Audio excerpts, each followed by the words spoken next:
तो देखिए, ये आपका सेकंड लेसन है और यूनिट भी आपका सेकंड है, जिसमें आपको ये कुछ चीज़ें पढ़ने को मिलेंगी।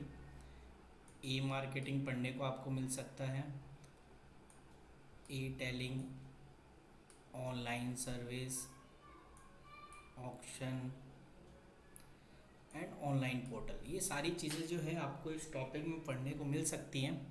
तो एक एक करके हम चेक करते हैं कि इसमें क्या क्या चीज़ें हैं। ई मार्केटिंग, आप कॉपी पेन लेके बैठ जाइए, मैं आपको बताता रहता हूँ ई मार्केटिंग में आपको क्या क्या करना है। ई मार्केटिंग का आप जो है इसमें से ना पढ़ के आप गूगल सर्च मार लीजिए ई मार्केटिंग की मीनिंग क्या होती है, ठीक है। और बेनिफिट तो आप सबको पता ही है। तो ई मार्केटिंग के अंदर ही आपका ई बिजनेस और ई कॉमर्स जो है शामिल होता है। अब आता है ट्रेड साइकिल, यानी ऑनलाइन कैसे आप ट्रेड साइकिल कर सकते हैं, जिसमें सबसे पहला हमारा काम होता है प्री सेल। प्री सेल से पहले हमें ये चेक करना होता है फाइंडिंग सप्लायर, ठीक है ना। हमें सबसे पहले सप्लायर को ढूंढना है जिससे हमें सामान या जो भी गुड्स और सर्विस हम खरीद रहे हैं उसके लिए। तो वही लिखा है इसमें, search finding supplier and negotiate. और दूसरी बात, हम उनसे नेगोशिएट भी करेंगे कि किस तरीके से क्या रेट है, क्या वगैरह वगैरह, उससे हम खरीद सकें।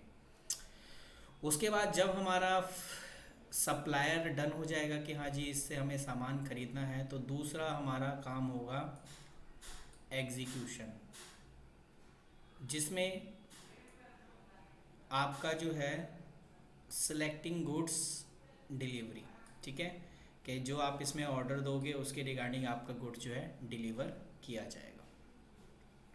उसके बाद तीसरा आता है, जैसे ही आपका गुड्स वगैरह डिलीवर हो या आपने जो गुड्स सेलेक्ट किया है, फिर उसके बाद आपने क्या करना है, पेमेंट का ऑप्शन आता है, ठीक है। क्योंकि पहले आप गुड्स वगैरह चेक करोगे, उसके बाद आपका पेमेंट का ऑप्शन नॉर्मली आएगा। और फिर आपको अगला काम है आफ्टर सेल, तो यानी जब आपने पेमेंट कर दिया, यानी डिलीवर हो चुका है आपके पास, ठीक है ना। उसके बाद अगला होता है फॉलोइंग अप कंप्लेन और प्रोवाइडिंग मेंटेनेंस। यानी जैसे हम ये कहते हैं ना कि सामान बेचने के बाद ये नहीं होता कि किसी सेलर का जो रिलेशन है वो ख़त्म हो जाता है। आपको वारंटी दी जाती है और आप वारंटी के हिसाब से ही जो है आप उसमें चेक कर सकते हैं कि वारंटी जो है, जैसे 1 साल की वारंटी है तो इसका मतलब है कंपनी आपसे 1 साल के लिए जुड़ चुकी है कि आपका अगर कुछ भी ख़राब होता है तो कंपनी की तरफ से उसको ठीक किया जाएगा। तो उसी को कहते हैं कंप्लेन और मेंटेनेंस, अगर किसी चीज़ की प्रॉब्लम आती है। तो ये 4 पॉइंट होते हैं किसमें, ट्रेड साइकिल में। चलिए, और ज़्यादा आपने टाइम वेस्ट इसमें नहीं करना है। अब हम देखते हैं और क्या चीज़ हमें इसमें पढ़नी चाहिए। ये है सप्लाई चेन, हमने पढ़ा था 11th में भी कहीं ना कहीं पढ़ा था। सप्लायर चेन में जैसे हम मैन्युफैक्चर, फिर सप्लायर, देन कस्टमर, ठीक है ना। तो ये सप्लाई चेन के बारे में है, तो आपको इतना ज़्यादा इसमें पढ़ने की ज़रूरत नहीं है। अच्छा, ये है पोर्टर वैल्यू चैन मॉडल, ठीक है। अब ये पोर्टल वैल्यू चैन मॉडल का मतलब क्या है, तो ये आपके पास प्रोसेस है 1 by 1, inbound logistic, operation, outbound logistic, marketing and sale and service, ठीक है। तो क्या क्या चीज़ें इसमें आती है ज़रा एक बार हम चेक कर लेते हैं 1 बाय 1। सबसे पहला है इनबाउंड लॉजिस्टिक। इनबाउंड लॉजिस्टिक के अंदर आ जाता है कि the receiving and warehousing of raw material and in the distribution to manufacture they are required, ठीक है ना, मैन्युफैक्चरिंग के लिए। तो सबसे पहले हमारा इनबाउंड लॉजिस्टिक के मतलब हमारे जो है रॉ मटेरियल जो है रिसीव करना, कहाँ अपने वेयर हाउस में रखना है या कहीं और जगह रखना है ताकि मैन्युफैक्चरिंग के लिए उसका इस्तेमाल किया जा सके। तो पहला काम यही होता है, रॉ मटेरियल को इकट्ठा करना, ठीक है ना। ओके, ताकि मैन्युफैक्चरिंग के टाइम हम उसकी पूरा कर सकें। दूसरा, जैसा कि ऑपरेशन की बात हुई, ऑपरेशन मतलब प्रोडक्शन, कि जो रॉ मटेरियल लिया है उसे हमें जो है प्रोडक्शन करना है। देन प्रोडक्शन जो है आपका सेकंड पॉइंट हो गया। उसके बाद आउटबाउंड यानी warehouse and distribution final, यानी जो आपने सामान बनाया उसको फिनिश गुड्स कहते हैं, और जो अभी प्रोसेस में नहीं है रॉ मटेरियल कहा जाएगा, और जो प्रोसेस में होता है उसे वर्क इन प्रोग्रेस कहा जाता है, ठीक है। तो ये फिनिश गुड्स है, यानी सामान बन के रेडी हो चुका है, अब ये सेल होने के लिए तैयार है, इसीलिए अगला पॉइंट ये है मार्केटिंग एंड सेल, ठीक है, कि हमें कस्टमर को आइडेंटिफाई करना है उसके रिगार्डिंग, सेल के रिगार्डिंग, ठीक है। तो ये कुछ पॉइंट्स हैं जो इसमें आपको मेंशन थे। ठीक है। तो ये कह रहा primary value chain activity are this, तो यही है आपका प्राइमरी, ठीक है। और इसके बाद आपका जो है मार्केटिंग एंड सेलिंग जो है, ये सपोर्टिंग कस्टमर, ठीक है। यानी जैसे ही आपने कस्टमर को पहले ढूंढना उसके रिगार्डिंग के भाई किसको क्या सामान चाहिए, ठीक है ना। फिर उसके बाद सर्विस यानी support after the product service are sold. मैंने अभी आपको इससे पहले कहा था कि कोई भी सामान जब हम किसी को बेचते हैं तो इसका ये मतलब नहीं होता कि उसका रिलेशन वही ख़त्म हो जाए।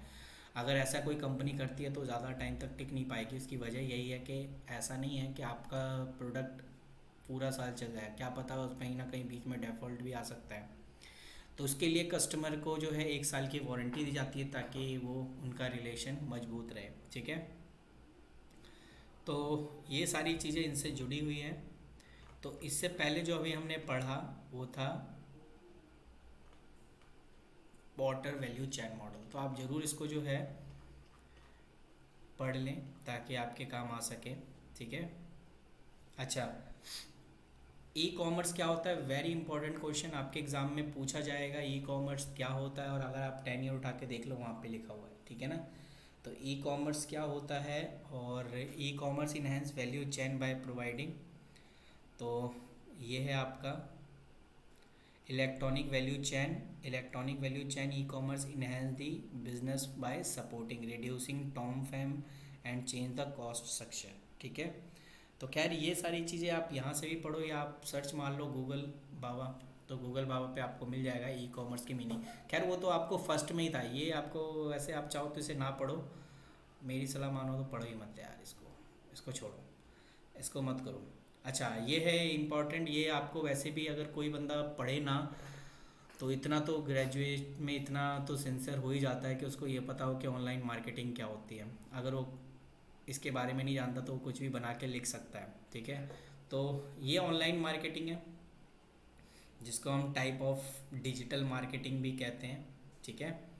ताकि हम ज़्यादा से ज़्यादा कस्टमर्स के पास पहुंच सके। अब पहुंचने का मतलब ये है कि उनसे कांटेक्ट में रहें। तो ये कुछ थ्रू है, तो ईमेल के थ्रू हो सकता है कांटेक्ट यानी इन्फ्लुएंस मार्केटिंग हो सकता है, वायलर मार्केटिंग हो सकता है, mobile marketing, radio TV add के थ्रू, ठीक है ना। और सर्च इंजन है, पे पर क्लिक, सोशल मीडिया मार्केटिंग आपने देखा ही होगा सोशल मीडिया मार्केटिंग पे। उसके बाद ईमेल के थ्रू भी है कंटेंट मार्केटिंग, ये सारे as a part of online marketing, ठीक है। ये है ई टेलिंग, ठीक है। E tailing means e tailing is a way of selling of goods on internet and many website. तो ये आपके पास देखो कि कुछ आपके पास वेबसाइट हैं, अमेज़ोन, ईबे, फ्लिपकार्ट, स्नैपडील, मंत्रा, जबोंग, जो भी वगैरह वगैरह इतनी सारी चीज़ें हैं।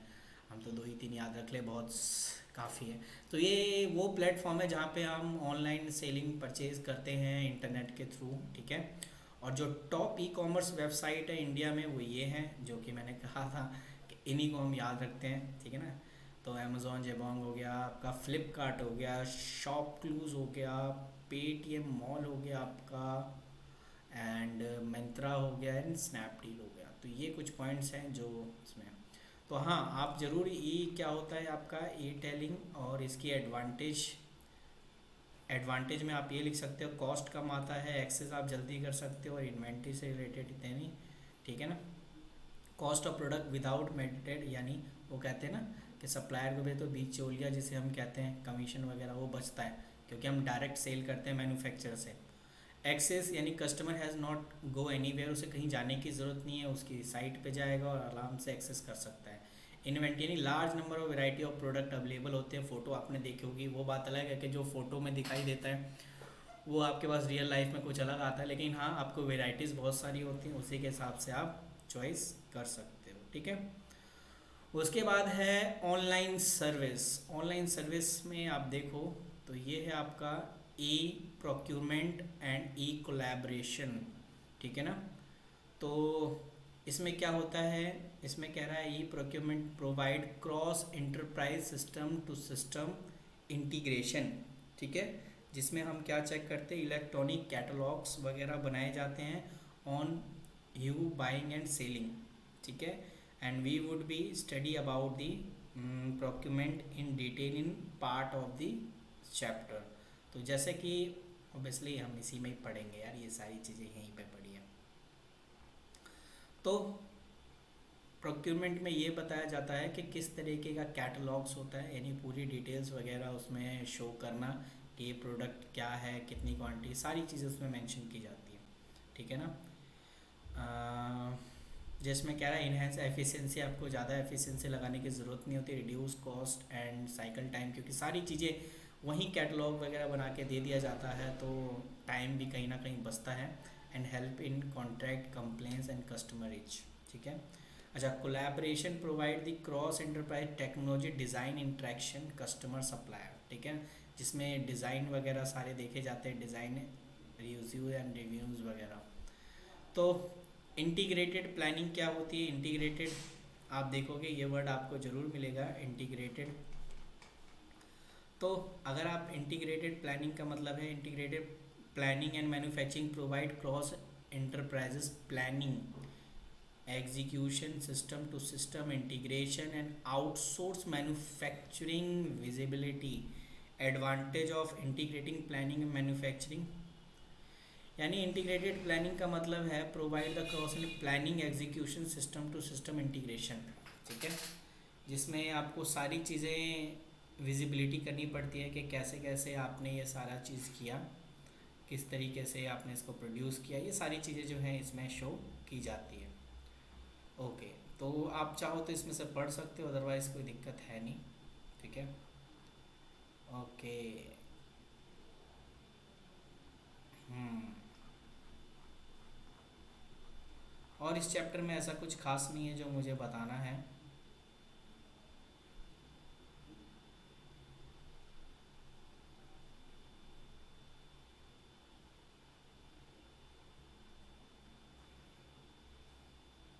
ये है आपका ऑनलाइन पोर्टल फॉर मैन्युफैक्चरिंग, यानी e commerce application in manufacturing से रिलेटेड है ये वाला। यानी ऑनलाइन पोर्टल तो आप समझते हो ना कि ऑनलाइन जो भी आप चीज़ें कर रहे हो, तो ये ऑनलाइन पोर्टल फॉर मैन्युफैक्चरिंग, तो इसका मतलब है इसमें सारी जो रिलेटेड है वो मैन्युफैक्चरिंग से रिलेटेड है, ठीक है ना। जो देखते हैं मैन्युफैक्चरिंग से रिलेटेड क्या क्या आता है इसमें। तो मैन्युफैक्चरिंग से रिलेटेड इसमें व्हील्स वगैरह हो गई, सीट्स वगैरह हो गई, सब सब असेंबल्स, यानी इंजन, गियर बॉक्स वगैरह, ये सारे क्या है, ये मैन्युफैक्चरिंग रिक्वायर्ड कंपोनेंट है, ठीक है। तो ये सारी चीज़ें आपको प्रोवाइड हो जाती हैं।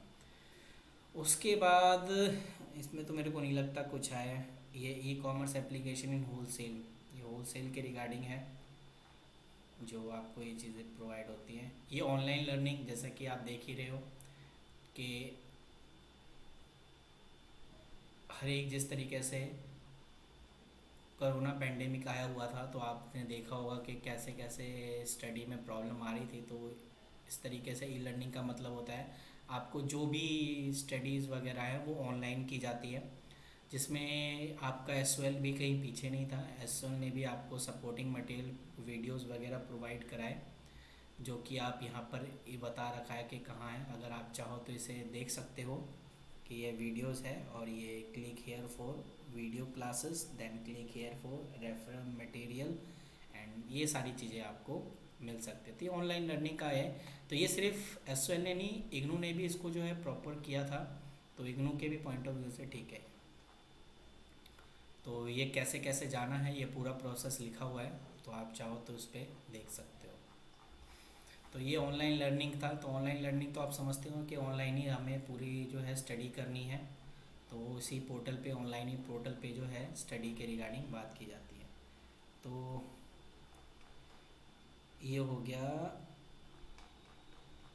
उसके बाद कहाँ है हमारा, और कुछ जानने की ज़रूरत है क्या हमें, और कुछ इसमें ऐसा जो हमें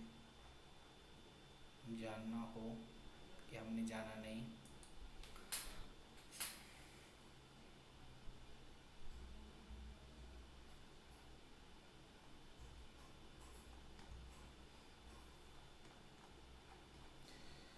परचेजिंग कार्ड, जिसे हम पी कार्ड के नाम से जानते हैं, क्या होता है ये परचेजिंग कार्ड? तो कह रहा है परचेजिंग कार्ड, जिसे पी कार्ड कहते हैं, similar in a principle to smart card, use customers, for example supplier are paid with in a 5 day, the buyer is held monthly in a consolidated invoice, but with the extra feature which make them more suitable for business to business purchasing, and these can be included। यानी ये जो purchasing card है ये business to business के लिए ज़्यादा preferable है, ठीक है ना।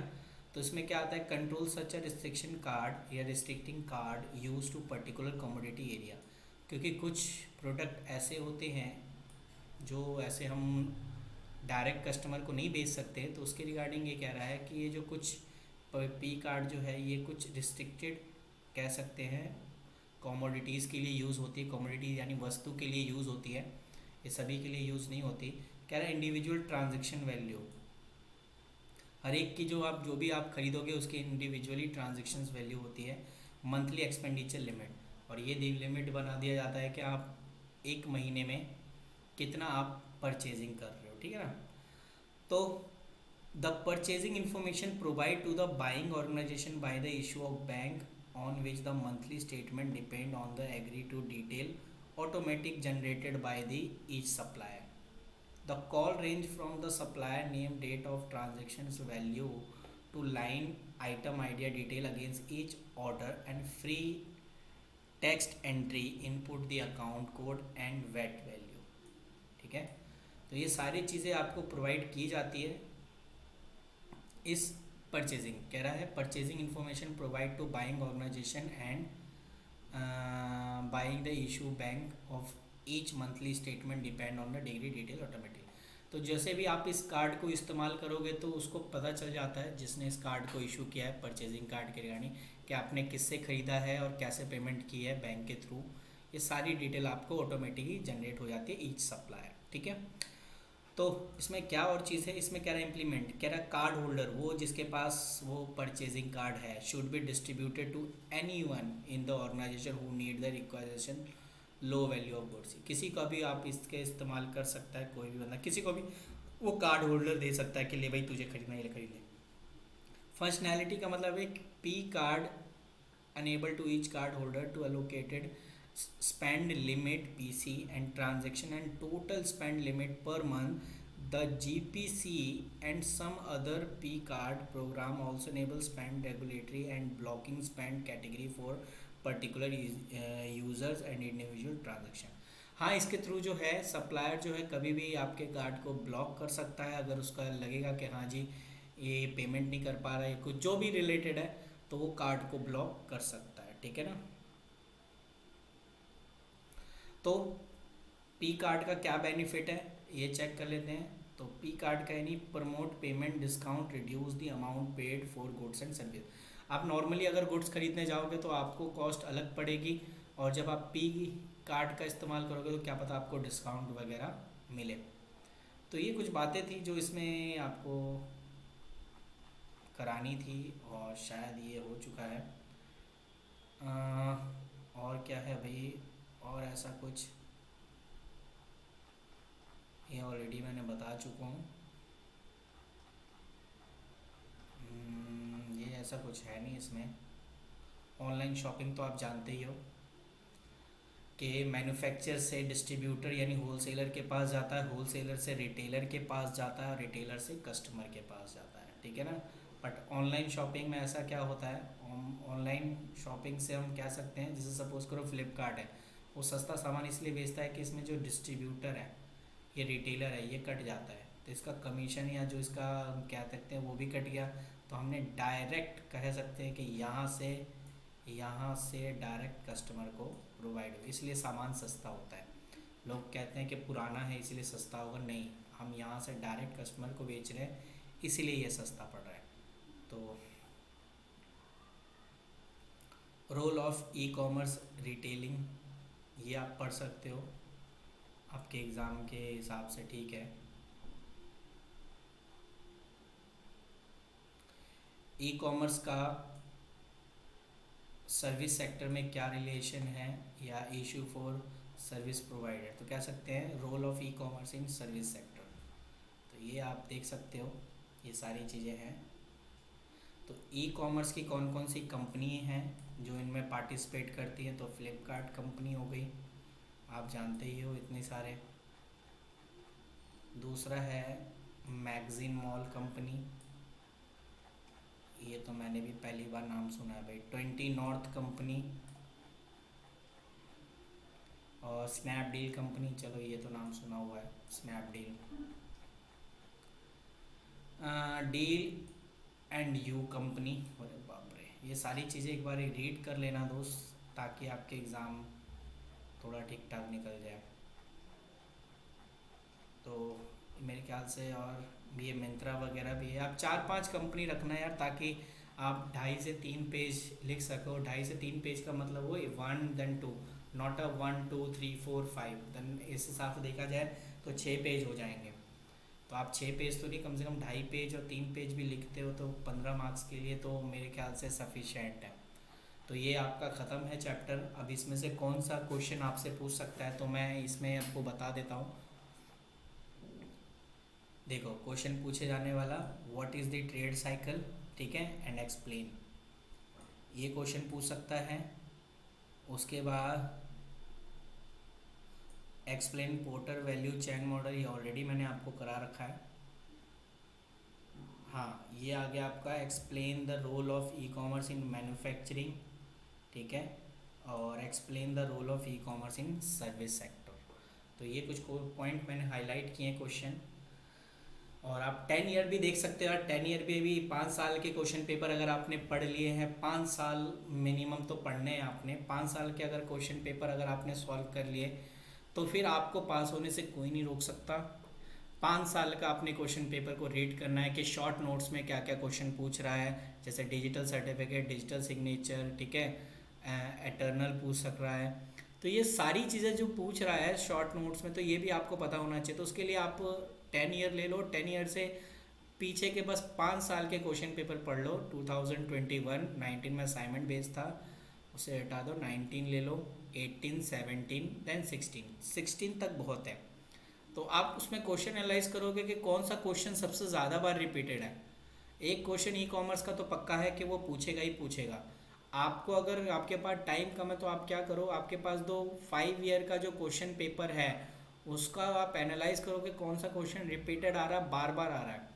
तो जो क्वेश्चन आ रहा है उससे आप ये भी पता चल जाएगा कि रिपीटेड है, और कौन से यूनिट से आ रहा है ये भी पता चल जाएगा। तो इससे क्या होता है, सपोज कर अगर वो क्वेश्चन रिपीटेड है तो उसी यूनिट का ना, तो उसी यूनिट से पूछ रहा है कोई क्वेश्चन, तो आप देखो कि उस यूनिट से कौन सा क्वेश्चन और इम्पोर्टेंट हो सकते हैं। कि हर एक यूनिट से 2 या 3 क्वेश्चन इंपॉर्टेंट होते हैं, जिसमें से अगर पहला क्वेश्चन बार बार रिपीटेड है तो आपको लगता है कि नहीं जी ये इस बार रिपीट नहीं होगा, तो आप दूसरा तीसरा क्वेश्चन भी कंप्लीट कर लो, नॉर्मल सी बात है। और इससे ये भी आइडिया लग जाएगा कि कौन से यूनिट से सबसे ज़्यादा क्वेश्चन पूछ रहा है। खैर यूनिट 3 जो है वो एक तरीके से कह दो कि आईटी सेक्टर वालों को ज़्यादा पता है, कॉमर्स बैकग्राउंड के टीचर को तो कुछ पता नहीं है, खासकर मेरे को भी नहीं पता, इसलिए मैं 3rd यूनिट की वीडियो बना ही नहीं रहा।